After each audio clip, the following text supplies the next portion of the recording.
আপনারা যেহেতু তাদেরকে আশ্রয় প্রশ্রয় দিচ্ছেন, কথা স্পষ্ট করে বলে দিতে চাই, ভারতের ভোটের ঠিক আগ মুহূর্তে বাংলাদেশের রাজনীতিতে সবচেয়ে বড় ধামাকা। অবিশ্বাস্য মনে হলেও এটি এখন top of the country. NCP নেতা ও জুলাই বিপ্লবের নায়ক হাসনাত আবদুল্লাহ কি তবে শেষ পর্যন্ত ধানের শীর্ষের সাথী হলেন? সূত্র বলছে, জাইমা রহমানের একটিমাত্র ফোনেই বরফ গলছে।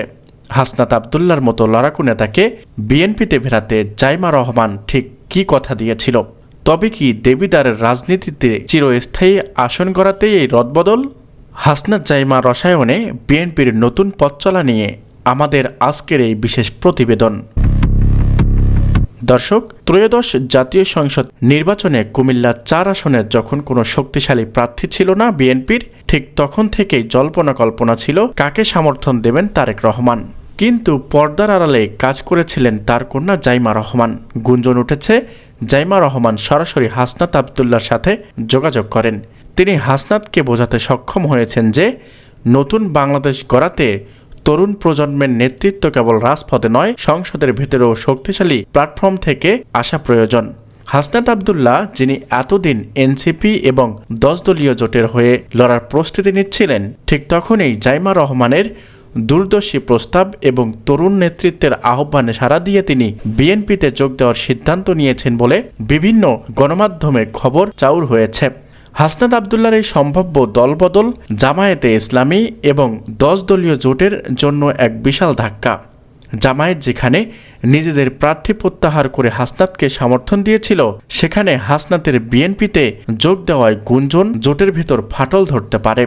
বিশ্লেষকরা মনে করেছেন, হাসনাত যদি সত্যিই বিএনপিতে যোগ দেন, তবে দেবিদার আসনের তিনি ধানের শীষের প্রতীক নিয়ে লড়বেন নাকি স্বতন্ত্র থেকেই বিএনপির পূর্ণ সমর্থন পাবেন, তা নিয়ে চলছে চুলছেরা বিশ্লেষণ। তবে জাইমা রহমানের এই মাস্টার স্ট্রোক বিএনপি কর্মীদের মাঝে নতুন প্রাণের সঞ্চয় করেছে। তারা এখন হাসনাতকে অন্য দল নয়, বরং নিজেদের ঘরের মানুষ হিসাবে বরণ করতে নিতে মুখিয়ে আছেন। প্রশ্ন উঠেছে, হাসনাত কি তার আদর্শ বিসর্জন দিলেন?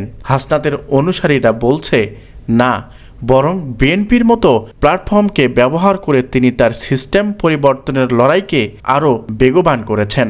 জাইমা রহমান তাকে নিশ্চয়তা দিয়েছেন যে বিএনপিতে তরুণদের বিশেষ অগ্রাধিকার রয়েছে।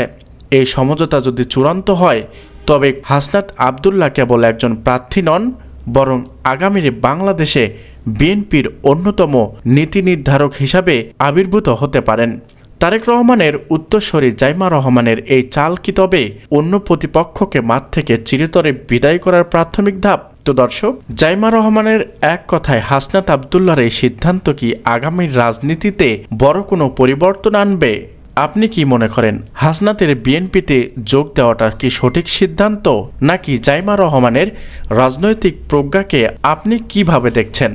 আপনার মূল্যবান মতামত আমাদের কমেন্ট বক্সে লিখে জানান এবং 12 ফেব্রুয়ারির নির্বাচনে প্রতিটি মুহূর্তের আপডেট পেতে আমাদের ইউটিউব চ্যানেলটি সাবস্ক্রাইব করে আমাদের পাশেই থাকুন এবং আপনার বন্ধুর সোশ্যাল মিডিয়ায় ছড়িয়ে দিন। ধন্যবাদ।